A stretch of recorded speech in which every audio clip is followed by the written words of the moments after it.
Hi friends, இன்றைக்கி வந்து முன்னாடி மட்டும் எப்படி நம்ம டாட் பிடிக்கலான்னு பார்க்குறோம். நான் கட் பண்ணி எடுத்து வச்சுருக்கேன். அதே மாதிரி ஒவ்வொரு இடத்துலையும் ஜக்கா போட்டு ஸ்ட்ரெயிட்டாக கோடு போட்டிருக்கேன். இந்த பெரிய ஊசி இருக்குது பாருங்கள், பெரிய ஊசி வச்சு கரெக்டாக நம்ம மார்க் பண்ண இடத்துல ஒரு ஹோல் பண்ணிக்கிறோம். ஹோல் பண்ணிவிட்டு உள்புறம் வெளிப்புறம் தெரியணும்ல, அதுக்காக நீங்கள் மார்க் பண்ணிக்கோங்க. ஒரு மார்க் பண்ணிட்டேன். இனி டாட் பிடிக்கிறேன்.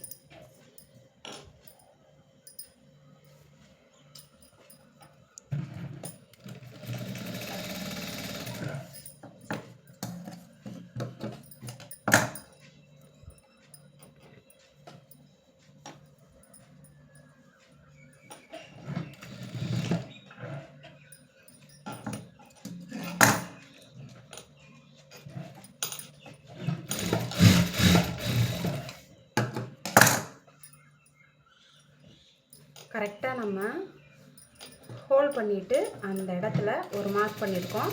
அந்த எண்டில் முடிக்கிறாப்பில் நான் கொண்டு போகிறேன் பாருங்கள். ஸோ இன்னொன்னையும் பிடிக்கிறேன், நல்லா தெளிவாக கூட பாருங்கள். ஃபஸ்ட்டு டாட்டு,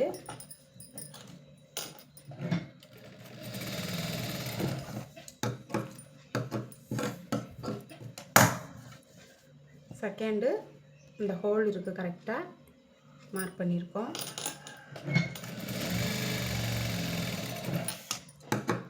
ஏன்னா எல்லாருக்கும் இந்த டாட்டில் தான் டவுட் வருது, சரியாக வர மாட்டேங்குது அப்படின்னு சொல்லிட்டு. இப்போ இந்த மெத்தடில் நீங்கள் ஃபஸ்ட்டு கட்டிங் போட்டுட்டு நீட்டாக மார்க் பண்ணி இந்த மெத்தடில் நீங்கள் பிடிச்சிங்களாக்கும் டாட் வந்து கரெக்டாக வரும். இந்த பாருங்கள். ஸோ கரெக்டாக இருக்குது டாட்டு. இந்த மெத்தடில் பிடிங்க. ஃபஸ்ட்டு ஃப்ரண்ட்டில் வந்து கரெக்டாக கப் ஷேப் கரெக்டாக இருக்கும், எந்த மிஸ்டேக்கும் வராது. தேங்க்யூ.